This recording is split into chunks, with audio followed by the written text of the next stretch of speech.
24 മണിക്കൂർ കൊണ്ട് എൻ്റെ ബിസ്ക്കറ്റ് അമേരിക്കയിൽ എത്തും എന്ന് വിചാരിച്ചാൽ ശുദ്ധ പൊട്ടത്തിലാണ്. ഇപ്പം മിഥുനം എടുക്കുകയാണെങ്കിൽ ദാക്ഷിയാണി ബിസ്ക്കറ്റ് ഉണ്ടാക്കാനായിട്ട് മോഹൻലാൽ ഇങ്ങനെ സഞ്ചരിച്ച് അവസാനം പൊട്ടി പാളിശായി പോകുന്ന ഒരു മോഹൻലാലിൻ്റെ കഥാപാത്രം നമ്മൾ മനസ്സിലുണ്ടാവും. ഇതിനെ നമ്മളൊന്ന് പോസ്റ്റ്മോർട്ടം ചെയ്യുമ്പോൾ അറിയാം ബിസിനസ് വേണം, ദാക്ഷിയാണി ബിസ്ക്കറ്റ് ഉണ്ടാക്കണം എന്ന് തീരുമാനം എടുത്തിട്ടുണ്ട്, നല്ല കാര്യം. പക്ഷെ ഇതിനോട് ഉപയോഗിച്ച വഴികളാണ് പ്രശ്നം. അത് സിസ്റ്റമാറ്റിക് ആയിട്ട് അതിന് പ്രോപ്പർ അഡ്വൈസ് തേടാണ്ട് നമ്മൾ എന്തൊക്കെയോ രാവിലെ തൊട്ട് രാത്രി വരെ കാട്ടിക്കൂട്ടുന്നതിന് പരാജയപ്പെടും.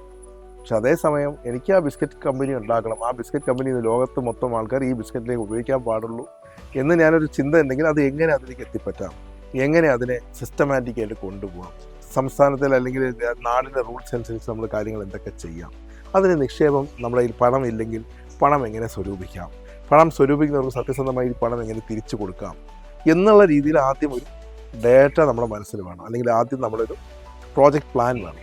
ഈ പ്ലാനിൽ സ്റ്റേജ് ബൈ സ്റ്റേജ് എക്സിക്യൂട്ട് ചെയ്യാൻ പറ്റുള്ളൂ. ആദ്യം എൻ്റെ ബിസ്ക്കറ്റ് ഇവിടുത്തെ നാട്ടുകാരൊന്ന് കഴിക്കട്ടെ, എന്നിട്ട് എനിക്ക് അടുത്ത സംസ്ഥാനത്തേക്ക് എത്താം, എന്നിട്ട് എനിക്ക് അമേരിക്ക എത്താം.